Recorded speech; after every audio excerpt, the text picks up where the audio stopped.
அன்பு மாணவ செல்வங்களே, இந்த வீடியோவில் நம்ம என்ன பார்க்க போகிறோம்னா ஆர்கானிக் கெமிஸ்ட்ரி கம்பல்சரி ப்ராப்ளம்ஸில் பற்றி பார்க்க போகிறோம். அதாவது கரிம வேதியியலில் கட்டாய வினால கேட்கக்கூடிய இதை பற்றி பார்க்க போகிறோம். ஸோ இந்த டைட்டிலில் நம்ம ஆல்ரெடி 2 வீடியோ போட்டிருக்கோம். ஒவ்வொரு வீடியோவிலும் 10 கொஷின் நம்ம டிஸ்கஸ் பண்ணி சால்வ் பண்ணியிருக்கோம். ஸோ மொத்தம் 20 கொஷின்ஸ் நம்ம ஆல்ரெடி டிஸ்கஸ் பண்ணியிருக்கோம். இப்போ இந்த வீடியோவில் நம்ம ஒரு 5 ப்ராப்ளம் பார்க்க போகிறோம். அந்த 2 வீடியோவோட லிங்க் டிஸ்கிரிப்ஷனில் கொடுத்துருக்கேன். யாராவது நான் பார்க்கல அப்படின்னா அந்த 2 வீடியோவும் பார்க்குறதுக்கு யூஸ்ஃபுல்லாக இருக்கும். இதுதான் ஃபஸ்ட் டைம் நம்ம சேனலில் பார்க்குறவங்களா தான் நம்ம சேனலை சப்ஸ்கிரைப் பண்ணுங்கள். கூடவே பக்கத்தில் இருக்க பெல் ஐக்கான் அழுத்துங்க. அப்போ தான் அடுத்தடுத்த நோட்டிஃபிகேஷன் உங்களுக்கு வரும். வாங்க நம்ம ப்ராப்ளம் பார்ப்போம். So problem number 21. ஏற்கனவே 20 ப்ராப்ளம் நம்ம டிஸ்கஸ் பண்ணியிருக்கோம். ஸோ 21st ப்ராப்ளம் இது. Identify A, B and C for the following reaction. A, B மற்றும் C ஐ கண்டறிக அப்படின்னு சொல்லி ஒரு ப்ராப்ளம் கொடுத்துருக்காங்க. ஸோ இங்கே கொடுத்துருக்க மாலிகுல் என்ன அப்படின்னா பென்சின் டையசோனியம் குளோரைட் கொடுத்துருக்காங்க. இந்த காம்பவுண்ட் NN டைமீத்தல் அனிலின், அதாவது NN டைமீத்தல் அனிலின் சொல்லக்கூடியது இந்த ஸ்ட்ரக்சர் இங்கே கொடுத்துருக்குறோம். இந்த காம்பவுண்டு கூட ரியாக்ட் ஆகி ஏவை கொடுக்குதுன்னு சொல்கிறாங்க. அதாவது benzene diazonium chloride NN டைமீத்தல் aniline சொல்லக்கூடிய இந்த சேர்மத்து கூட வினை புரிந்து ஏவை உருவாக்குதுன்னு சொல்கிறாங்க. அடுத்தது பென்சின் டையசோனியம் குளோரைட் pH 9லேருந்து 10 வரலையும் இருக்கும்போது பேராக்ரஸால்னு சொல்லக்கூடிய இந்த காம்பவுண்டு கூட ரியாக்ட் பண்ணி பிஏ கொடுக்குதுன்னு சொல்கிறாங்க. அதாவது பென்சின் டையசோனியம் குளோரைட் pHோட மதிப்பு 9லேருந்து 10 வரை இருக்கும்போது பேராக்ரஸால் அப்படின்னு சொல்லக்கூடிய இந்த மூலக்கூறுடன் வினை புரிந்து பிஏ உருவாக்குதுன்னு சொல்கிறாங்க. அடுத்தது benzene diazonium chloride pH 4 to 5 இருக்கும்போது அனிலின் கூட ரியாக்ட் ஆகி சிஏ கொடுக்குதுன்னு சொல்கிறாங்க. அதாவது பென்சின் டையசோனியம் குளோரைட் pHோட மதிப்பு 4லேருந்து 5 வரை இருக்கும்போது அனிலுடன் வினை புரிந்து சிஏ உருவாக்குது அப்படின்னு சொல்கிறாங்க. இதை இப்போ நம்ம ஒன்றா பார்க்க போகிறோம். ஸோ ஃபஸ்ட்டு இதான் கொடுத்துருக்காங்க ப்ராப்ளத்தில். Benzene diazonium chloride NN டைமீத்தல் aniline கூட ரியாக்ட் ஆகுதுன்னு சொல்லியிருக்கிறாங்க. நம்ம அதை எடுத்துருக்குறோம். ஸோ இந்த ரியாக்ஷன் பார்த்தோம் அப்படின்னா கப்ளிங் ரியாக்ஷன் சொல்லுவோம். ஸோ கப்ளிங் ரியாக்ஷன்னா என்னென்னா ஒன்றோட ஒன்று அப்படியே ஆட் ஆகிடும், அவ்வளோதான்.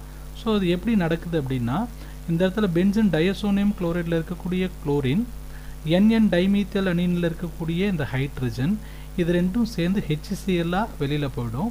ஸோ ரிமைனிங் இந்த மாலிகுல் அப்படியே இங்கே ஆட் ஆகிடும். ஆட் ஆகிடுச்சுன்னா நமக்கு ப்ராடக்ட் கிடச்சிரும். அதாவது இந்த வினையானது இணைப்பு வினை அப்படின்னு சொல்லலாம். இப்போ இந்த வினை எப்படி நடக்குது அப்படின்னா பென்சின் டையசோனியம் குளோரைடில் இருக்கக்கூடிய இந்த குளோரினும் NN டைமீத்தல் அனிலினில் இருக்கக்கூடிய இந்த ஹைட்ரஜனும் சேர்ந்து HCl-ஆக வெளியில் போயிடும். இப்போ மீதி இருக்கக்கூடிய இந்த C6H5N2ங்கிறது இது கூட அப்படியே சேர்ந்துருச்சுன்னா நமக்கு என்ன விளைபொருள் கிடைக்குன்னா இந்த மாதிரியான ஒரு விளைபொருள் கிடைக்கும்.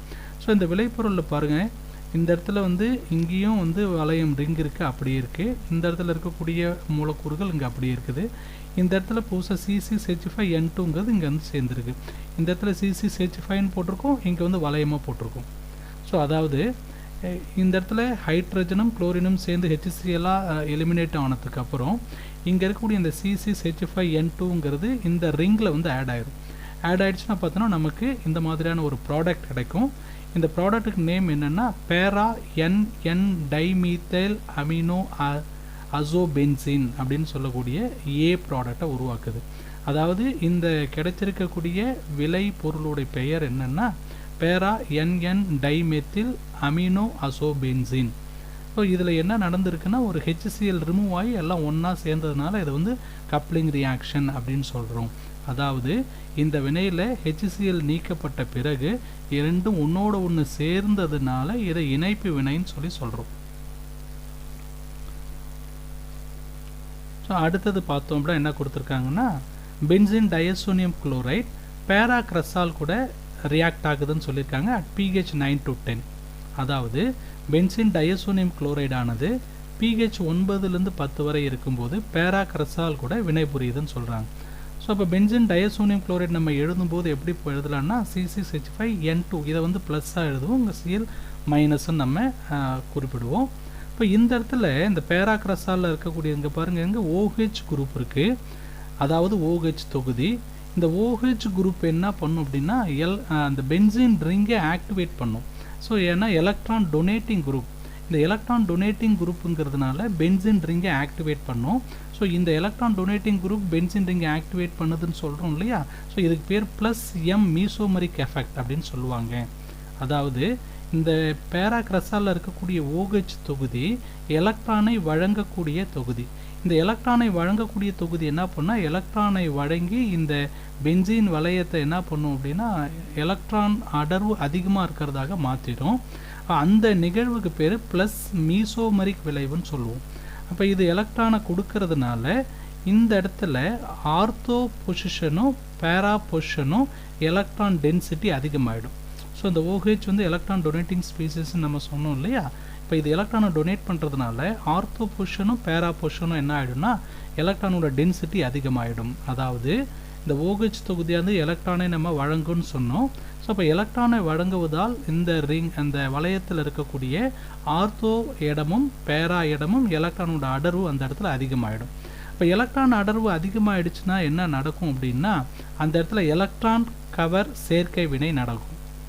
ஸோ அப்போ இந்த OH அப்படின்னு சொல்லக்கூடிய எலக்ட்ரான் டொனேட்டிங் ஸ்பீசிஸ் வந்து எலக்ட்ரானை டொனேட் பண்ணி பென்சின் ரிங்கை ஆக்டிவேட் பண்ணிடுது. அப்போ ஆர்த்தோ பேரா பொசிஷனில் எலக்ட்ரானோட டென்சிட்டி அதிகமாகிடுது. அப்போ எலக்ட்ரான் டென்சிட்டி இந்த இடத்துல அதிகமாகிடுச்சு அப்படின்னா என்ன நடக்கும்னா எலக்ட்ரோஃபிலிக் அடிஷன் நடக்கும். ஸோ இப்போ இந்த இடத்துல பென்சின் டையசோனியம் குளோரைட் நம்ம எழுதும்போதே உங்களை வந்து நம்ம சார்ஜ் போட்டு காமிச்சிருக்கோம். இந்த இடத்துல என்னென்ன ப்ராடக்ட் நமக்கு கிடைக்கும் அப்படின்னா ஆர்த்தோ பொசிஷன்லேயும் ஆட் ஆகலாம், பேரா பொசிஷன்லேயும் ஆட் ஆகலாம். இந்த பென்சின் டையசோனியம் குளோரைட் ஆல்ரெடி இங்கே பேரா பொசிஷன் வந்து கம்ப்ளீட்டாக வந்து ஃபில் ஆகிருக்கு. அப்போ இந்த பென்சின் டையசோனியம் குளோரைட் எங்கே ஆட் ஆகும்னா அந்த ஆர்த்தோ பொசிஷனில் தான் ஆட் ஆகும். அதாவது இந்த பென்சின் டையசோனியம் மூலக்கூறு வந்து இந்த வளையத்தில் இருக்கக்கூடிய ஆர்த்தோ இடத்துல வந்து சேரலாம், அப்படி இல்லைனா பேரா இடத்துல வந்து சேரலாம். ரெண்டு இடத்துலையுமே சேரக்கூடிய வாய்ப்புகள் அதிகம். இந்த இடத்துல பேரா இடம் பார்த்தீங்கன்னா மீத்தேல் தொகுதியால் ஆல்ரெடி பதிலீடு செய்யப்பட்டிருக்கு. அதனால் இந்த பென்சின் டையசோனியம் உட்கரு என்ன ஆகும் அப்படின்னா இந்த ஆர்த்தோ இடத்துல வந்து சேரும். இப்போ இந்த இடத்துல இருக்கக்கூடிய குளோரின் இந்த இடத்துல இருக்கக்கூடிய ஹைட்ரஜன் சேர்ந்து HCl-ஆக வெளியில் போயிடும். அப்போ இந்த பென்சின் டையசோனியம் வந்து மூலக்கூறு இந்த இடத்துல ஆர்த்தோவில் வந்து சேர்ந்துருச்சுன்னா பார்த்துங்க நமக்கு ஆர்த்தோ இடத்துல வந்து அந்த பென்சின் டையசோனியம் அந்த நியூக்ளியஸ் வந்து ஆட் ஆகிடுச்சு. இப்போ இந்த காம்பவுண்டுக்கு பேர் என்னன்னு சொல்கிறாங்கன்னா 2-phenyl azo 4-methyl phenol அப்படின்னு சொல்கிறாங்க. இதுதான் வந்து B சேர்மம், B ப்ராடக்ட். ஸோ தேர்ட் என்ன கொடுத்துருக்காங்கன்னா benzene diazonium chloride reacts with the aniline at pH 4 to 5 which gives C. இது சொல்லியிருக்காங்க. அதாவது பென்சின் டையசோனியம் குளோரைட் அனிலினுடன் pH 4லிருந்து 5 வரை வந்து வினைபுரிந்து Cயை உருவாக்குதுன்னு சொல்கிறாங்க. இப்போ இந்த ரியாக்ஷனும் பார்த்தீங்கன்னா கப்ளிங் ரியாக்ஷன், அதாவது இணைப்பு வினை. ஸோ இணைப்பு வினைனா ஏற்கனவே நம்ம பார்த்துருக்கோம். இந்த இடத்துலேருந்து ஏதேனும் ஒரு மூலக்கூறுகள் வெளியில் போயிட்டு இது ரெண்டும் ஒன்றா சேர்ந்துடும், அதுதான் இணைப்பு வினை. அதாவது கப்ளிங் ரியாக்ஷன்னா இந்த ரெண்டு ரியாக்டன்ட்லேருந்து ஏதாவது ஒரு ஸ்பீசிஸ் வந்து எலிமினேட் ஆகி ரெண்டும் ஒன்றோட ஒன்று ஆட் ஆகிடும், அதுதான் நம்ம கப்ளிங் ரியாக்ஷன் சொல்கிறோம். இப்போ இந்த இடத்துல பார்த்தோம்னா இங்கே இருக்கக்கூடிய குளோரின் இந்த பென்சின் ரிங்கில் இந்த இடத்துல இருக்கக்கூடிய ஹைட்ரஜன் இது ரெண்டும் சேர்ந்து HCl-ஆக என்ன ஆகிடும்னா எலிமினேட் ஆகிடும். அப்போ இது ரெண்டும் ஒன்றா ஆட் ஆகிடுச்சுன்னா நமக்கு இந்த மாதிரியான ப்ராடக்ட் கிடைக்கும். அதாவது இந்த பென்சின் டையசோனியம் குளோரைடில் இருக்கக்கூடிய இந்த குளோரினும் இந்த பென்சின் வளையத்தில் இருக்கக்கூடிய இந்த இடத்துல இருக்கக்கூடிய ஹைட்ரஜனும் சேர்ந்து HCl-ஆக வெளியில் போயிடுச்சுன்னா அது ரெண்டும் சேர்த்து எழுதணும்னா இந்த மாதிரியான ஒரு விளை பொருள் கிடைக்கும். இதுக்கு பேர் பேரா அமினோ அசோபென்சின் அப்படின்னு சொல்கிறோம். அதான் C சேர்மம். அதாவது இந்த குளோரினும் இந்த ஹைட்ரஜனும் எலிமினேட் ஆகிடுச்சுன்னா ரெண்டையும் ஒன்றா சேர்த்து எழுதும்போது நமக்கு இந்த காம்பவுண்ட் கிடைக்குது. இதுக்கு பேர் வந்து பேரா அமினோ அசோபென்சின். இதுதான் C காம்பவுண்ட் சொல்கிறோம். அடுத்தது problem number 22. Identify A and B for the following reaction. A மற்றும் B-ஐ கண்டறிக அப்படின்னு சொல்லி கொடுத்துருக்குறாங்க. இதில் ரெண்டு ப்ராப்ளம் இருக்குது இந்த இதில். ஒன்று ஃபஸ்ட்டு ப்ராப்ளம் A என்னன்னு கேட்குறாங்க. ஸோ இப்போ இதுவரையிலும் நம்ம பார்த்ததில் எல்லாமே ப்ராடக்ட் என்னன்னு கேட்பாங்க, அதாவது விளைபொருள் என்னன்னு கேட்பாங்க. ஸோ இந்த ரியாக்ஷனில் ரியாக்டன்ட் என்னன்னு கேட்குறாங்க, அதாவது வினை படுபொருள் என்னன்னு கேட்குறாங்க. இப்போ A வந்து எது கூட ரியாக்ட் ஆகுது அப்படின்னா சோடியம் அமால்கம் இன் எத்தில் ஆல்கோஹால் கூட ரியாக்ட் ஆகி எத்தில் அமீனை ப்ரொடியூஸ் பண்ணதுன்னு சொல்கிறாங்க. அதாவது ஏங்கிற ஒரு வினை படுபொருள் சோடியம் மெர்க்குரி அதாவது சோடியம் பாதரசம் இந்த கலவை கூட வினைபுரியுது எத்தில் ஆல்கஹால் மீடியத்தில் அதாவது எத்தில் ஆல்கஹாலுடனும் வினைபுரிந்து எத்தில் அமீனை உருவாக்குது. அப்போ இந்த ஏ என்னவா இருக்கணும் அப்படிங்கிறது தான் கொஷின். இப்போ நமக்கு இந்த இடத்துல என்ன கிடைச்சிருக்குன்னா எத்தில் அமீன் வினை செயல் தொகுதி கிடைச்சிருக்கு, அதாவது அமீன் ஃபங்க்ஷனல் குரூப் கிடைச்சிருக்கு. ஸோ இப்போ இந்த சோடியம் அமால்கம் வந்து இங்கே என்னவா ஆக்ட் பண்ணுது அப்படின்னா ரிடியூசிங் ஏஜென்ட்டாக ஆக்ட் பண்ணுது. ஸோ ரிடியூசிங் ஏஜென்ட் அதாவது ரிடக்ஷன் தான் இங்கே நடக்கும். இங்கே என்ன நடக்கும்னா ரிடக்ஷன் நடக்கும். அதாவது இந்த சோடியம் பாதரச கலவை வந்து ஒரு ஒடுக்க காரணியாக செயல்படும். அப்போ இந்த இடத்துல ஒடுக்க வினை நடக்கும். அப்போ ரிடக்ஷன்னா அடிஷன் ஆஃப் ஹைட்ரஜன், அதாவது ஒடுக்கம் அப்படின்னாவே ஹைட்ரஜனை சேர்க்கக்கூடிய வினைன்னு அர்த்தம். அப்போ அந்த ஹைட்ரஜனை எது சப்ளை பண்ணுது அப்படின்னா அந்த எத்தில் ஆல்கஹால் சப்ளை பண்ணுது. அப்போ ஒடுக்கிறதுக்கு தேவையான ஹைட்ரஜனை எது கொடுக்குதுன்னா அந்த எத்தில் ஆல்கஹால் வந்து கொடுக்குது. அப்போ இந்த ஏ என்னவா இருக்கணும் அப்படின்னா சயனைடாக இருக்கணும். அப்போ ஏங்கிறது என்னென்னா மீத்தைல் சயனைட். இப்போ methyl cyanide sodium amalgam and ethyl alcohol கூட ரியாக்ட் ஆச்சுன்னா நமக்கு என்ன நடக்குது அப்படிங்கிறது இங்கே பார்ப்போம். இப்போ ரிடக்ஷன் நம்ம சொன்னோம். இப்போ ரிடக்ஷன் நடக்கும்போது இந்த கார்பனுக்கும் நைட்ரஜனுக்கு இடையில் பாண்ட் வந்து க்ளீவ் ஆகிடும். இந்த பக்கம் ஹைட்ரஜன் இந்த பக்கம் ஹைட்ரஜன் ஆட் ஆகும். அதாவது ஒடுக்கம் நடைபெறும் போது இந்த கார்பனுக்கும் நைட்ரஜனுக்கும் இடைப்பட்ட பிணைப்பு வந்து பிள விட்டுரும். அப்போ இந்த பக்கமும் ஹைட்ரஜன் சேரும், இந்த பக்கமும் ஹைட்ரஜன் சேரும். இப்போ இது எல்லாத்தையும் ஒன்றா சேர்த்து எழுத போகிறோம் நம்ம. இப்போ CH3 CH2 NH2. ஸோ இதுதான் நமக்கு இங்கே ப்ராடக்டாக கொடுத்துருக்காங்க, அதாவது விளை பொருளாக கொடுத்துருக்காங்க. இந்த CH3 இங்கே இருக்குது, அப்படியே எடுத்து எழுதிக்கிறோம். இந்த இடத்துல பாருங்கள் C இருக்குது, இங்கே H2 இருக்குது, இங்கே CH2 நம்ம எழுதிக்கிறோம். இந்த இடத்துல N இருக்குது, இங்கே H2 இருக்குது, NH2ன்னு எழுதிக்கிறோம். இப்போ எத்தில் அமீன் நமக்கு கிடைக்குது. அடுத்தது செகண்ட் கொஸ்டின். அதில் B அப்படிங்கிற ஒரு reactant sodium amalgam and ethyl alcohol same reagents கூட ரியாக்ட் பண்ணி டைமெத்தில் அமீன் அப்படிங்கிற செகண்டரி அமீனை கொடுக்குது. ஸோ இப்போ நம்ம இதுக்கு முன்னாடி பார்த்தது பிரைமரி அமீன் கிடைச்சது, இங்கே செகண்டரி அமீன் கிடைக்குது. இப்போ செகண்டரி அமீன் கிடைக்கும்போது இந்த B என்னவா இருக்கணும் அப்படின்னா ஐசோசைனைடாக இருக்கணும். Methyl isocyanate. ஸோ நம்ம சைனைட் கொடுத்துருக்கோம், இங்கே ஐசோசைனைட் வரணும். இப்போ இந்த மீத்தைல் ஐசோசைனைடில் ரிடக்ஷன் நடக்கும்போது இந்த நைட்ரஜனுக்கும் கார்பனுக்கும் இடையில் பாண்டு க்ளீவ் ஆகிடும். க்ளீவ் ஆகிடுச்சுன்னா ஹைட்ரஜன் ஆட் ஆகும். ஸோ இந்த இடத்துல பார்த்தோம் அப்படின்னா ஒரு ஹைட்ரஜன் ஆட் ஆகுது, இந்த பக்கமும் பார்த்தோன்னா 3 ஹைட்ரஜன் ஆட் ஆகுது. இப்போ இது எல்லாத்தையும் அப்படியே ஒன்றா சேர்த்து நம்ம இங்கே எழுத போகிறோம். இப்போ CH3 அப்படியே இருக்குது, இந்த இடத்துல CH3 போட்டுக்கிட்டோம். இந்த இடத்துல N இருக்குது, இங்கே H இருக்குது. ஸோ இப்போ NH இங்கே எழுதிட்டோம். இந்த இடத்துல C இருக்குது, இங்கே 3H இருக்குது, CH3. அப்போ நமக்கு இந்த இடத்துல டைமீத்தைல் அமீன் கிடைக்குது. டைமீத்தைல் அமீனுங்கிறது செகண்டரி அமீன், ஈரினிய அமீன். இப்போ ஈரினிய அமீன் கிடைக்கணும்னா ஐசோசைனைட்லேருந்து கிடைக்கும், ஓரினிய அமீன் கிடைக்கணும்னா சைனைட்லேருந்து கிடைக்கும். அதாவது இந்த இடத்துல நமக்கு கிடைச்சிருக்க ப்ராடக்ட் வந்து செகண்டரி அமீன். செகண்டரி அமீன் கிடைக்கணும்னா அதனுடைய ரியாக்டன்ட் வந்து ஐசோசைனைடாக இருக்கணும். பிரைமரி அமீன் கிடைக்கணும்னா சைனைடாக இருக்கணும். அடுத்தது problem number 23. Identify A, B and C for the following reactions. பின்வரும் வினையில் A, B மற்றும் C ஐ கண்டறிக. இந்த இடத்துல நமக்கு என்ன கொடுத்துருக்காங்கன்னா அசிட்டமைடு கொடுத்துருக்குறாங்க. புரோமின் சோடியம் ஹைட்ராக்சைடு ரியாக்ட் ஆகி ஏவை கொடுக்குதுன்னு சொல்கிறாங்க. அதாவது அசிட்டமைட் புரோமின் சோடியம் ஹைட்ராக்சைடு வினைபுரிந்து ஏவை உருவாக்குதுன்னு சொல்கிறாங்க. ஏ வந்து சோடியம் நைட்ரேட் HClோட ரியாக்ட் ஆகி பிஏ கொடுக்குதுன்னு சொல்கிறாங்க. அதாவது ஏ வந்து சோடியம் நைட்ரேட் HClோட வினைபுரிந்து பிஏ உருவாக்குதுன்னு சொல்கிறாங்க. ஸோ பி வந்து ஆக்சிடைஸ் ஆகுது, அகெயின் வந்து அமோனியா கூட ரியாக்ட் ஆகி சிஏ கொடுக்குதுன்னு சொல்கிறாங்க. பி ஆனது ஆக்சிடேற்றம் அடையுது முதல்ல, அதுக்கப்புறம் அமோனியாவுடன் வினைபுரிந்து சிஏ உருவாக்குதுன்னு சொல்கிறாங்க. இப்போ இதில் நம்ம ஒன்றா பார்க்க போகிறோம். ஸோ ஃபஸ்ட்டு என்னென்னா அசிட்டமைட் கொடுத்துருக்குறாங்க எடுத்துக்கிட்டோம், புரோமின் அண்ட் சோடியம் ஹைட்ராக்சைடு எடுத்துக்கிட்டோம். ஸோ இங்கே என்ன ரியாக்ஷன் அப்படின்னா ஹாஃப்மன் ரீஅரேஞ்ச்மெண்ட்.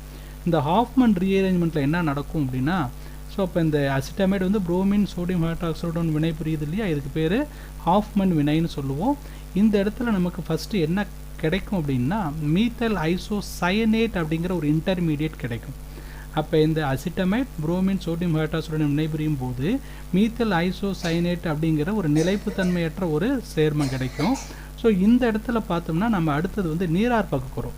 நீரார் பார்க்கும்போது ஹைட்ராலிசிஸ் பண்ணுறோம். ஹைட்ராலிசிஸ் பண்ணும்போது இந்த நைட்ரஜனுக்கும் ஆக்சிஜனுக்கும் இடைப்பட்ட பாண்ட் பிரேக் ஆகிடும். ஸோ அந்த வாட்டர் மாலிகுல் ஆட் ஆகும். ஸோ இங்கே ஹெச், இங்கே ஆக்சிஜன், அதாவது நீர் மூலக்கூறு பிரிஞ்சு இந்த பக்கம் ஹைட்ரஜன் ஆகும், இந்த பக்கம் ஆக்சிஜனும் சேரும். இந்த இடத்துல CO2 கேஸ் வந்து வெளில போயிடும், அதாவது கார்பன் டை ஆக்சைடு வாயு வந்து வெளியில் போயிடும். மீதி இருக்கிறது எல்லாம் ஒன்றா சேர்த்து எழுத போகிறோம். அப்போ இந்த இடத்துல CH3 இருக்குது, NH2 இருக்குது. அப்போ CH3 NH2. அப்போ இதுக்கு பேர் மீத்தைல் அமீன். இதுதான் ஏ சேர்மம். இந்த ஏ சேர்மம் வந்து மீத்தைல் அமீன் சொல்லிட்டோம். அடுத்தது நம்ம இந்த ஏ சேர்மம் மீத்தைல் அமீன் எடுத்துக்கிறோம். இந்த ஏ சேர்மம் வந்து இந்த ஏ காம்பவுண்ட் வந்து சோடியம் நைட்ரேட் HCl கூட ரியாக்ட் ஆகுது. ரியாக்ட் ஆச்சுன்னா நமக்கு பி கொடுக்குதுன்னு சொல்கிறாங்க. ஸோ ஃபஸ்ட்டு இது வந்து சோடியம் நைட்ரேட் HCl கூட ரியாக்ட் ஆகும்போது ஃபஸ்ட்டு சோடியம் நைட்ரேட் கூட ரியாக்ட் ஆகும். அப்போ நமக்கு என்ன கிடைக்குன்னா மீத்தைல் டயசோனியம் குளோரைடு கிடைக்கும். இப்போ மீத்தைல் டயசோனியம் குளோரைடுங்கிறது அன்ஸ்டேபிள் ஸ்பீசிஸ், நிலைப்புத்தன்மை அற்றது. அப்போ இது வந்து ஹைட்ராலிசிஸ் ஆகும். நீரார் பகுக்கும்போது இந்த இடத்துல பிணைப்பு எல்லாமே பிளவுறும். பிளவு விட்டுட்டு பார்த்தோம் அப்படின்னா இந்த இடத்துல OH சேரும், இந்த இடத்துல H சேரும். இந்த இடத்துல நைட்ரஜன் வந்து பார்த்தீங்கன்னா கேஸாக வாயுவாக வெளியில் போயிடும். அப்போ இந்த இடத்துல என்ன கிடைக்கும்னா CH3OH கிடைக்கும், நைட்ரஜன் கேஸ் வாயு வெளியில் போயிடும், HCl வெளில போயிடும். இப்போ நமக்கு என்ன கிடைக்குன்னா மீத்தைல் ஆல்கஹால் கிடைக்குது. இந்த மீத்தைல் ஆல்கஹால் தான் பி ப்ராடக்ட்னு சொல்கிறாங்க. பி சேர்மம் வந்து மீத்தைல் ஆல்கஹால். அடுத்தது இந்த மீத்தைல் ஆல்கஹால் அப்படிங்கிற பி சேர்மம் என்ன ஆகுது அப்படின்னா ஃபஸ்ட்டு ஆக்சிடைஸ் ஆகுது, அதாவது ஆக்சினேற்றம் அடையுதுன்னு சொல்கிறாங்க. ஆல்கஹால் ஆக்சிடைஸ் ஆச்சுன்னா நமக்கு ஆல்டிஹைடு வந்து கிடைக்கும், ஆல்டிஹைடு வந்து உருவாகும். அப்போ இங்கே இருக்கிறது மீத்தைல் ஆல்கஹால், அது ஆக்சிடேற்றம் அடையுது, ஆக்சிடைஸ் ஆகுது. அப்போ நமக்கு ஃபார்மால்டிஹைட் கிடைக்குது. அடுத்தது இது எது கூட ரியாக்ட் ஆகுது அப்படின்னா அமோனியா கூட ரியாக்ட் ஆகுதுன்னு சொல்கிறாங்க. ரியாக்ட் ஆச்சுன்னா சி கொடுக்குதுன்னு சொல்கிறாங்க. அதாவது இந்த ஃபார்மால்டிஹைட் அமோனியாவுடன் வினைபுரிந்து சியை உருவாக்குறதா சொல்கிறாங்க. ஃபார்மால்டிஹைட் அமோனியா கூட ரியாக்ட் பண்ணால் நமக்கு யூரோட்ரோஃபின் கிடைக்கும், நம்ம படிச்சிருக்கோம். அப்போ இது வந்து 6 மோல்ஸ் இருக்கணும். இது வந்து பார்த்தீங்கன்னா 4 மோல்ஸ் இருக்கணும். அதாவது 6 மோல் வந்து ஃபார்மால்டிஹைடும் 4 மோல் அமோனியாவும் வினை புரிஞ்சால் நமக்கு ஹெக்ஸா மெத்திலின் டெட்ரா அமீன் அப்படின்னு சொல்லக்கூடிய யூரோட்ரோஃபின் கிடைக்கும். இதுதான் சி காம்பவுண்ட். அதாவது ஹெக்ஸா மெத்திலின் டெட்ரா அமீன் சொல்லக்கூடிய யூரோட்ரோஃபின் கிடைக்குது. இது வந்து சி மூலக்கூறு. ஹெக்ஸானா 6, மெத்திலின்னா CH2. அப்போ CH2 6 இருக்குது. டெட்ரா அமீன், டெட்ரானா 4, அமீன்னா நைட்ரஜன் இருக்கணும் இல்லையா மெயினாக, அதனால் N4. ஸோ அப்போ இந்த டோட்டல் இதுக்கும் பேர் தான் ஹெக்ஸா மெத்திலின் டெட்ரா அமீன். இதுதான் வந்து யூரோட்ரோஃபின் சொல்கிறோம். அப்போ சிங்கிறது நமக்கு யூரோட்ரோஃபின். அடுத்தது question number 24. Complete the following reaction. கீழ்காணும் வினையை பூர்த்தி செய்கன்னு கொடுத்துருக்குறாங்க. Anisole is reacts with tertiary butyl chloride and aluminium chloride which gives A. A again reacts with chlorine and ferric chloride which gives B. இது கொடுத்துருக்காங்க, problem கொடுத்துருக்காங்க. அதாவது anisole ஆனது tertiary butyl chloride. இந்த டெர்ஷரி நம்ம தமிழில் சொல்லணும் மூவினையே பியூட்டைல் குளோரைடுன்னு சொல்லலாம். ஸோ அது கூட அலுமினியம் குளோரைடு கூட வினை புரிந்து ஏவை உருவாக்குதுன்னு சொல்கிறாங்க. ஏவானது குளோரின் மற்றும் ஃபெர்ரிக் குளோரைடுடன் வினை புரிந்து பியை உருவாக்குதுன்னு சொல்கிறாங்க. ஸோ இது எப்படின்னு பார்ப்போம். இது அனிசோலுக்கான மூலக்கூறு வாய்ப்பாடு, இந்த மாலிகுலர் ஃபார்முலா ஃபார் அனிசோல். இந்த அனிசோல் வந்து டெர்ஷரி குளோரைட் பியூட்டைல் குளோரைடு கூட ரியாக்ட் ஆகுது. அதாவது டெர்ஷரி மூவினிய பியூட்டைல் குளோரைடுடன் வினை புரியுது அலுமினியம் குளோரைடு முன்னிலையில், aluminium in presence of aluminium chloride. So இந்த ரியாக்ஷனுக்கு பேர் ஃப்ரிடல் கிராஃப்ட்ஸ் ஆல்கைலேஷன் அப்படின்னு சொல்லுவோம். இப்போ alkylation addition of alkyl group. அதாவது அல்கைனேற்றம் என்றால் என்னென்னா அல்கைல் தொகுதியை சேர்க்கக்கூடிய வினைக்கு பேர் தான் அல்கைனேற்றம் சொல்லுவோம். இப்போ இந்த பென்சீன் ரிங்கில் இருக்கக்கூடிய இந்த இடத்துல ஹைட்ரஜன் இருக்கும், இந்த இடத்துல பார்த்தீங்கன்னா குளோரின் இருக்குது. இது ரெண்டும் சேர்ந்து HCl எலிமினேட் ஆகிடும். அதாவது இந்த பென்சீன் வளையத்தில் இந்த இடத்துல ஹைட்ரஜன் இருக்குது, இந்த மூவினிய பியூட்டைல் குளோரைடில் இந்த இடத்துல குளோரின் இருக்குது. இது ரெண்டும் சேர்ந்து HCl ஆக நீங்கிடும். இந்த மூலக்கூறு அப்படியே போய் இங்கே சேர்ந்துடும். இந்த ஸ்பீசிஸ் போய் இங்கே ஆட் ஆகிடும். ஆட் ஆகிடுச்சுன்னா நமக்கு என்ன கிடைக்குது பாருங்கள். இந்த அனிசோலில் இருக்கக்கூடிய இந்த ரிங்கு, இந்த குரூப்ஸ் எல்லாமே அப்படியே இருக்குங்க. இந்த இடத்துல இந்த டெர்ஷரி கார்பன் இருக்கு இல்லையா, இது போய் இந்த இடத்துல சேர்ந்துருது, ஆட் ஆகிடுது. இப்போ இந்த ப்ராடக்ட்டுக்கு பேர் என்னென்னா 4 டெர்ஷரி பியூட்டைல் 1 மீத்தாக்சி பென்சீன் அப்படிங்கிறது ஏ காம்பவுண்ட். அதாவது 4 டெர்ஷரி பியூட்டைல் 1 மீத்தாக்சி பென்சீன். அதாவது 4 டெர்ஷரி பியூட்டைல்னா இந்த இடம் பார்த்தீங்கன்னா 1 2 3 4, 4வது இடத்துல டெர்ஷரி பியூட்டைல் இருக்குன்னு அர்த்தம். 1வது இடத்துல என்ன இருக்குது, மீத்தாக்சி குரூப் இருக்குது, அதாவது மீத்தாக்சி தொகுதி இருக்குது. அதனால் இதுக்கு பேர் வந்து பார்த்தோம் அப்படின்னா 4 டெர்ஷியரி பியூட்டைல் மீத்தாக்சி பென்சீன் அப்படின்னு சொல்கிறோம். இதுதான் வந்து ஏ சேர்மம், ஏ ப்ராடக்ட்டு. அகைன் வந்து இந்த ஏ எது கூட ரியாக்ட் ஆகுதுன்னு சொல்கிறாங்க, குளோரின் அண்டு ஃபெர்ரிக் குளோரைடு கூட ரியாக்ட் ஆகுதுன்னு சொல்கிறாங்க. இப்போ ஏ எடுத்துக்கிட்டோம்.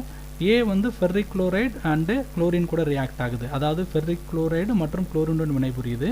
ஸோ இப்போ இந்த இடத்துல பார்த்தோம் அப்படின்னா இந்த இடத்துல மீத்தாக்சி குரூப் இருக்குது, இங்கே டெர்ஷியரி கார்பன் இருக்குது. ஸோ இது ரெண்டுமே பார்த்தோம்னா ப்ளஸ் எம் எஃபெக்ட் குரூப்னு சொல்லுவோம், அதாவது எலக்ட்ரான் டொனேட்டிங் குரூப். அதாவது இந்த வளையத்து பக்கத்தில் இந்த இடத்துல மீத்தாக்சி தொகுதி இருக்குது, இந்த இடத்துல மூவினிய கார்பன் இருக்குது. இரண்டுமே எலக்ட்ரானை வழங்கக்கூடிய தொகுதிகள். ஸோ இப்போ இது எலக்ட்ரானை ரெண்டுமே டொனேட் பண்ணி இந்த ரிங்கை ஆக்டிவேட் பண்ணிடும். அதாவது இந்த ரெண்டு தொகுதிகளும் எலக்ட்ரானை வழங்கி இந்த வளையத்தை எலக்ட்ரான் அடர்வு மிக்கதாக மாற்றிடும். அப்போ என்ன நடக்கும் அப்படின்னா இந்த இடத்துல ஆர்த்தோ பொசிஷன்லேயும் பேரா பொசிஷன்லேயும் எலக்ட்ரான் டென்சிட்டி அதிகமாகிடும். அதாவது ஆர்த்தோ இடத்துலையும் பேரா இடத்துலையும் எலக்ட்ரானோட அடர்வு அதிகமாகிடும். அப்போ என்ன ரியாக்ஷன் நடக்கும்னா எலக்ட்ரோஃபிலிக் அடிஷன் ரியாக்ஷன் நடக்கும். ஸோ அதாவது ஆர்த்தோ மற்றும் பேரா இடத்துல எலக்ட்ரான் அடர்வு அதிகமாக இருக்கிறதுனால எலக்ட்ரான் கவர் சேர்க்கை வினை இங்கே நடக்கும். இப்போ இந்த இடத்துலேருந்து குளோரின் சிஎல் ப்ளஸ் வந்து உருவாகும், அது போய் இந்த இடத்துல ஆட் ஆகலாம். அதாவது ஆர்த்தோ பொசிஷனில் ஆட் ஆகலாம், பேரா பொசிஷனில் ஆட் ஆகலாம். இந்த இடத்துல பேரால் ஆல்ரெடி வந்து டெர்ஷியரி கார்பன் இருக்குது. ஸோ அப்போ ஆர்த்தோ பொசிஷனில் போய் தான் அந்த குளோரின் வந்து ஆட் ஆகும். அதாவது இதிலேருந்து உருவாகக்கூடிய குளோரின் நேர் அயனியானது ஆர்த்தோ இடத்துலையும் போய் சேரலாம், பேரா இடத்துலையும் போய் சேரலாம். இந்த பேரா இடத்துல ஆல்ரெடி மூவினிய கார்பன் இருக்குது. அப்போ இங்கே இருக்கிறது ஒரே ஒரு பாசிபிள் என்னென்னா ஆர்த்தோ அந்த இடத்துல தான் போய் அந்த குளோரின் வந்து சேரும். இப்போ நம்ம கிடைக்கக்கூடிய ப்ராடக்டை அந்த வினை விளைபொருள் பார்த்திங்கன்னா இப்படி தெரியும். இந்த இடத்துல பாருங்கள், ஆர்த்தோ பொசிஷனில் தான் நமக்கு குளோரின் வந்து சேர்ந்துருக்கு. இந்த குளோரின் பார்த்தோம் அப்படின்னா இந்த மீத்தாக்சி குரூப்புக்கு ஆர்த்தோ, அதாவது இந்த குளோரின் ஆனது இந்த மீத்தாக்சி தொகுதியை பொறுத்து ஆர்த்தோ இடத்துல இருக்குது. அதே சமயத்தில் இந்த டெர்ஷியரி கார்பனை பொறுத்து பேரா இடத்துல இருக்குது, அதாவது இந்த மூவினிய கார்பனை பொறுத்து பேரா இடத்துல இருக்குது. இப்போ இதுதான் வந்து பி காம்பவுண்டுன்னு சொல்கிறோம், பி சேர்மம். இதனுடைய பெயர் என்ன அப்படின்னா 2-குளோரோ 4 டெர்ஷியரி பியூட்டைல் 1 மீத்தாக்சி பென்சீன் அப்படின்னு சொல்கிறோம். ஸோ அடுத்தது question number 25. Identify A, B and C for the following reaction. A, B மற்றும் சியை கண்டறிகன்னு சொல்கிறாங்க. நமக்கு இங்கே அசிட்டால்டிஹைட் கொடுத்துருக்குறாங்க, கூட வந்து ஹைட்ரஜன் சயனைடு கொடுத்துருக்குறாங்க. இது ரெண்டும் ஃபஸ்ட்டு ரியாக்ட் ஆகி ஏவை கொடுக்குதுன்னு சொல்கிறாங்க. அதாவது அசிட்டால்டிஹைடும் ஹைட்ரஜன் சயனைடும் வினை புரிந்து ஏவை உருவாக்குது. So A again reacts with water molecule in presence of an acid which gives B அப்படின்னு சொல்கிறாங்க. அதாவது ஏவானது அமிலத்தின் முன்னிலையில் நீர் கூட வினை புரிந்து பியை உருவாக்குது. அதே சமயத்தில் ஏ வந்து லித்தியம் அலுமினியம் ஹைட்ரேட் பிரசன்ஸில் ரெடக்ஷன் ஆகி சிஏ கொடுக்குதுன்னு சொல்கிறாங்க. அதாவது ஏ லித்தியம் அலுமினியம் ஹைட்ரேட் முன்னிலையில் ஒடுக்கப்பட்டு சிஏ உருவாக்குதுன்னு சொல்கிறாங்க. இப்போ இது என்னென்னு ஒன்று ஒன்றா பார்ப்போம். ஸோ ஃபஸ்ட்டு வந்து அசிட்டால்டிஹைட் நமக்கு ஹைட்ரஜன் சயனைடு கொடுத்துருக்குறாங்க. ஸோ இந்த ரெண்டும் ரியாக்ட் ஆகக்கூடிய ரியாக்ஷன் வந்து நியூக்ளியோஃபிலிக் அடிஷன் ரியாக்ஷன். இப்போ இந்த இடத்துல இருக்கக்கூடிய ஹைட்ரஜன் இந்த ஆக்சிஜன் கூட சேர்ந்து OH மாறிடும். அப்போ இந்த CN- அப்படிங்கிற இந்த நியூக்ளியோஃபைல் வந்து இந்த கார்பன் கிட்ட போய் சேர்ந்துடும். அதாவது இந்த ஹைட்ரஜனும் ஆக்சிஜனும் சேர்ந்து OH மாறும். அப்போ இங்கே இருக்கக்கூடிய CN எதிர் அயனியானது இந்த கார்பன்கிட்ட போய் சேர்ந்துடும். சேர்ந்தால் நமக்கு இந்த மாதிரியான ஒரு சேர்மம் கிடைக்குது, ஒரு காம்பவுண்ட் கிடைக்குது, அசிட்டால்டிஹைட் சயனோஹைட்ரின். ஸோ அப்போ இந்த இடத்துல பாருங்கள், இந்த CH3 அப்படியே இருக்குது, இங்கே எழுதிக்கிறோம். இந்த இடத்துல CH இருக்குது, இங்கே CH எழுதிட்டோம். இந்த H இந்த O ரெண்டும் சேர்ந்துருது இல்லையா, Hம் Oவும் சேர்ந்து OH மாறிடுது. இந்த CN போய் இங்கே சேர்ந்துருது. இப்போ ஏ காம்பவுண்ட் என்ன அப்படின்னா அசிட்டால்டிஹைட் சயனோஹைட்ரின், அதாவது ஏ சேர்மமானது அசிட்டால்டிஹைட் சயனோஹைட்ரின் சொல்கிறோம். இது என்ன ஆகுது அப்படின்னா in presence of an acid hydrolysis ஆகுதுன்னு சொல்கிறாங்க. அமிலத்தின் முன்னிலையில் நீரார் பகுக்கப்படுகிறது. அப்போ ஹைட்ராலிசிஸ் ஆகும்போது இந்த சயனைடு குரூப் வந்து ஆசிடாக மாறும். இது நம்ம ஏற்கனவே பார்த்துருக்கோம். அதாவது அமிலத்தின் முன்னிலையில் நீரார் பகுக்கப்படும் போது இந்த சயனைடு தொகுதியானது அமில தொகுதியாக மாறுகிறது. இப்போ இந்த சேர்மத்திற்கு பெயர் என்னென்னா லாக்டிக் ஆசிட். இந்த காம்பவுண்டுக்கு நேம் என்னென்னா லாக்டிக் ஆசிட், லாக்டிக் அமிலம். இதுதான் வந்து பி. அடுத்தது என்ன சொல்கிறாங்கன்னா, இந்த ஏ காம்பவுண்ட் வந்து லித்தியம் அலுமினியம் ஹைட்ரேட் கூட வந்து ரிடக்ஷன் ஆகி நமக்கு சியை கொடுக்குதுன்னு சொல்கிறாங்க. அப்போ இந்த லித்தியம் அலுமினியம் ஹைட்ரேட்டுங்கிறது ஸ்ட்ராங் ரிடியூசிங் ஏஜென்ட். ஸோ உங்கள் ஸ்ட்ராங் ரிடக்ஷன் நடக்கும். அதாவது இந்த ஏ சேர்மம் லித்தியம் அலுமினியம் ஹைட்ரேட்டுடன் ஆக்சிஜன் ஒடுக்கத்திற்கு உட்பட்டு சியை உருவாக்குறதா சொல்கிறாங்க. அப்போ இந்த இடத்துல இது லித்தியம் அலுமினியம் ஹைட்ரைடுங்கிறது ஒரு வலிமை மிகுந்த ஒடுக்க காரணி. ஸோ அப்போ இங்கே ஆக்சிஜன் ஒடுக்கம் நடக்கும், அதாவது ரிடக்ஷன் நடக்கும். இந்த ரிடக்ஷன் எப்படி நடக்குதுன்னு பார்ப்போம் வாங்க. ஸோ இப்போ ரிடக்ஷன் நடக்கும்போது இந்த கார்பனுக்கும் நைட்ரஜனுக்கும் இடைப்பட்ட அந்த பாண்ட் க்ளீவ் ஆகிடுது, அதாவது பிணைப்பு உடஞ்சிருது. இந்த பக்கமும் ஹைட்ரஜன் இந்த பக்கமும் சேருது. இதெல்லாம் இப்போ ஒன்றா சேர்த்து எழுத போகிறோம். எழுதும்போது பார்த்தீங்கன்னா இந்த CH3 அப்படியே இருக்குது, CHOH நமக்கு அப்படியே இருக்குங்க. இந்த இடத்துல பாருங்கள் C இருக்குது, மேலே H2 இருக்குது. So CH2.